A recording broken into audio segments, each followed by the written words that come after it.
ৰবদেই আজি অলপ কথা আছে আপোনাৰ সৈতে অলপ সিৰিয়াস কথাখিনি অন্তত মন দি শুনিব শেষ হ'ব ধৰা বছৰটোত আপুনি বহু কাম কৰিলে পৰিয়ালৰ বাবে সন্তানৰ বাবে কেইটামান টকা ঘটিবলৈ হাৰক পানী কৰি আপুনি কাম কৰিলে বছৰটোত ল'ৰা ছোৱালী ভাল হোক বুলিয়ে ভালৰো ভাল বস্তু বজাৰৰ পৰা কিনি আনি খোৱালে ক'বলৈ গ'লে খোৱাৰ মুঠিৰ ক্ষেত্ৰত আপুনি কোনো কৃপণালি কৰা নাই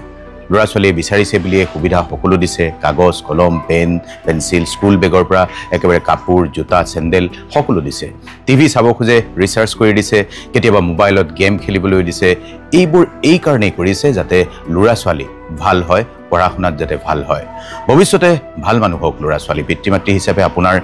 একান্ত আশা কিন্তু ভাল ভৱিষ্যতৰ বাবে দামী খাদ্য দামী কাপোৰ টিভি মোবাইল যথেষ্ট জানো আপুনি ল'ৰা ছোৱালীক দিয়া নাই যদি মনৰ খাদ্য সিহঁতৰ বাবে দিয়া নাই মনৰ উৎকৰ্ষ সাধন চৰিত্ৰ গঠনৰ বাবে যে খাদ্যৰ প্ৰয়োজন সেই খাদ্য আছে কিতাপত সকলো কৰাৰ পিছতো আপোনাৰ ৰৈ যোৱা কামটো আজিয়ে কৰক ল'ৰা ছোৱালীক দিয়ক ভাল মানুহ হ'ব খোজো মই গ্ৰন্থখন অনলাইনত ফ্লিপকাৰ্টত পাব আৰু গুৱাহাটী বা ৰাজ্যৰ সকলো ডাঙৰ কিতাপৰ দোকানত এই গ্ৰন্থখন পাব গ্ৰন্থমেলাবোৰতো পাব গতিকে পলম নকৰিব কিতাপখন সংগ্ৰহ কৰিব আৰু বছৰটোৰ শেষত ল'ৰা ছোৱালীক আপুনি অভিভাৱক হিচাপে দিব পৰা আটাইতকৈ ডাঙৰ উপহাৰ এনেকৈয়ে দিয়ক ভালে থাকক